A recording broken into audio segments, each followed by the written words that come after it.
আসসালামু আলাইকুম। মৌসিন সংসারে সকলকে স্বাগত। আমি এর আগের দিন আপনাদের গন্ধরাজ মোমোর রেসিপি দেখিয়েছিলাম। আজকে দেখাবো ভীষণ সুন্দর এই রোজ মোমোর রেসিপি। আপনারা ভিডিওটা সম্পূর্ণ দেখতে থাকুন। মোমো তো সবার খেতে ভালো লাগে, কিন্তু মোমোর শেপ যদি এরকম হয় তাহলে আরও সবার পছন্দ হয়ে যাবে।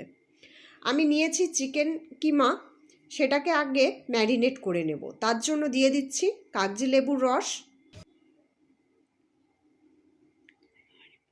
অর্ধেকটা পরিমাণ একটা লেবুর রস আমি এখানে দিচ্ছি লবণ, গোলমরিচের গুঁড়ো। এখন এটাকে খুব ভালো করে মাখিয়ে নেব।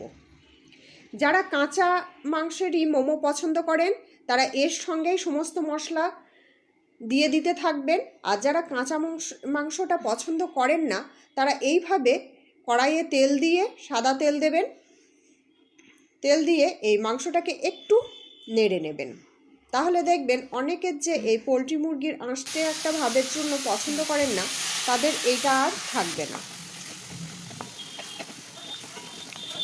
তো এখন অল্প পানি দিয়ে এই মাংসটাকে আমি খুব ভালো করে নেড়ে নিতে থাকছি। অবশ্য কাঁচা মাংস দিলেও কোনো রকম গন্ধ থাকে না, শুধু মানসিক একটু শান্তি। আমার ভাজা হয়ে গেছে, আমি নামিয়ে নিয়েছি। এখন এই ভেজে রাখা কিমার সঙ্গে আমি যেগুলো মাখিয়ে নেব সেটা হচ্ছে কাঁচা লঙ্কা, পেঁয়াজ কুচি, আদা কুচি, সামান্য পরিমাণে রসুন কুচি আর লঙ্কা কুচি। এগুলোকে দিয়ে কিমার সঙ্গে খুব ভালো করে মাখিয়ে নেব। আমি শেষে লঙ্কা কুচি বললাম, এটা তো জানেন আপনারা ধনেপাতা। তো এখন দিয়ে দিচ্ছি আবারও কিছুটা গোলমরিচের গুঁড়ো, সয়া সস, লাল লঙ্কার গুঁড়ো আর লবণ। এগুলো দিয়ে খুব ভালো করে মেখে নেব। আর তারপরে দিয়ে দিচ্ছি 2 টেবিল চামচ পরিমাণ সাদা তেল আর লেবুর রস।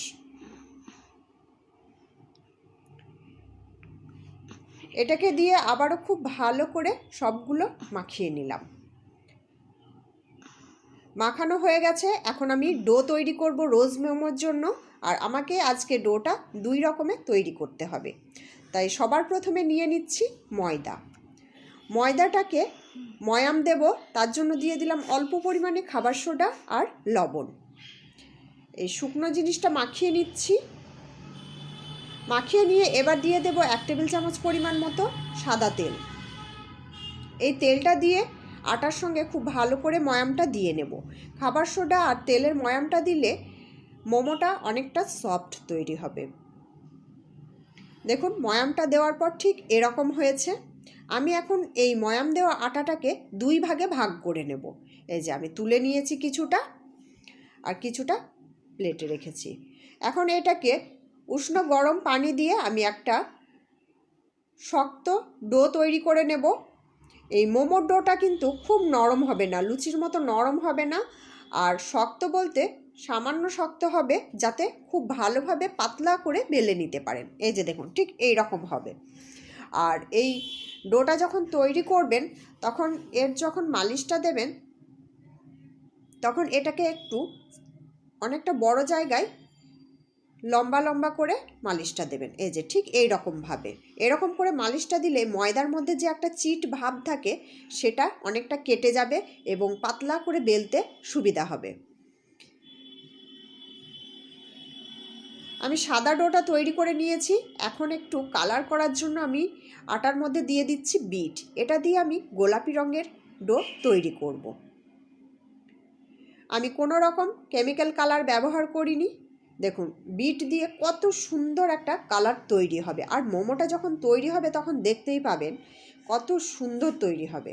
আবারও আমি গরম পানি দিয়ে এইটা ডোটা তৈরি করে নেব। ঠিক আগে যেভাবে করেছি সেভাবে করে নিয়ে এই যে আমি ছোট ছোট করে লেচি কেটে নিয়েছি। এখন এগুলোকে বেলে নেব আমি, আর দেখাবো কিভাবে রোজ মোমোর শেপটা দিতে হবে। এইখানে ভিডিওটা ভালো করে লক্ষ্য করবেন, খুবই সহজ। আপনারা খুব সহজে এই রোজ মোমোটা তৈরি করে নিতে পারবেন।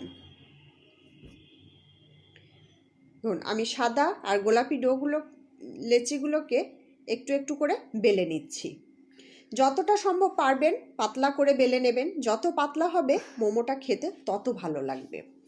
আর আপনারা মনে করবেন না এই অনেকগুলো দিস্তা এরকমভাবে জোড়া দিচ্ছি বলে মোমোটা মোটা হয়ে যাবে, খেতে ভালো লাগবে না। এটা কিন্তু ওই সিঙ্গেল মোমো ভাঁজ করলে যেমন হয় ঠিক সেরকমভাবেই আপনারা খেতে পারবেন, একদমই মোটা হবে না।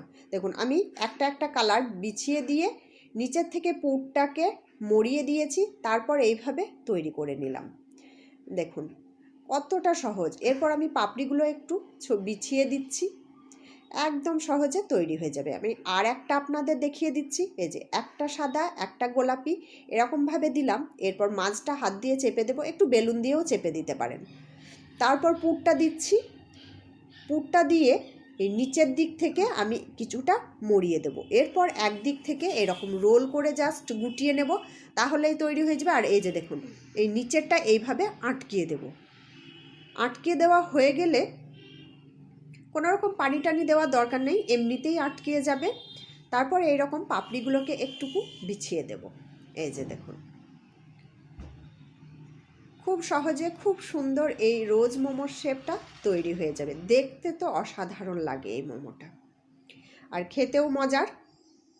দেখুন সবগুলোকে আমি তৈরি করে নিয়েছি, এখন এগুলো স্টিম করে নেব। তার জন্য আমি একটা পাতিলে পানি নিয়ে গরম হতে বসিয়ে দিয়েছি। আর আমার কাছে কোনো মোমো স্টিমার নেই, সেই জন্য আমি এই ফুটো থালিটা নিয়েছি। এই ফুটো থালিটার মধ্যে আমি একটু তেল মাখিয়ে নেব, যাতে মোমোগুলো স্টিম করার সময় এই থালির মধ্যে চিপকিয়ে না যায় এবং খুব সহজে উঠে চলে আসে। এই যে পানিটা ফুটে উঠেছে, আমি থালাটাকে বসিয়ে দিলাম। এখন একটা একটা করে সমস্ত মোমোগুলোকে আমি এর মধ্যে দিয়ে দেব। খুব সামান্য একটু করে ফাঁক রাখবেন, যাতে একটার গায়ে একটা লেগে না যায়। আমার সবগুলো দেওয়া হয়ে গেছে, এখন আমি এটাকে ঢাকা দিয়ে দেব। আমি আর একটা থালা দিয়ে ঢাকা দিয়ে দিলাম। কিছুক্ষণ পরে দেখুন খুব সুন্দরভাবে মোমোটা তৈরি হয়েছে, আর কি সুন্দর কালার এসছে। তো আপনারাও খুব সহজে এইভাবে এই রোজ মোমো তৈরি করে নিন। ভিডিওটা ভালো লাগলে লাইক শেয়ার কমেন্ট করবেন, আর চ্যানেলটি সাবস্ক্রাইব করে আমার পাশে থাকবেন। আপনারাও এইভাবে তৈরি করে নিন রোজ মোমো। ভালো থাকবেন, সুস্থ থাকবেন।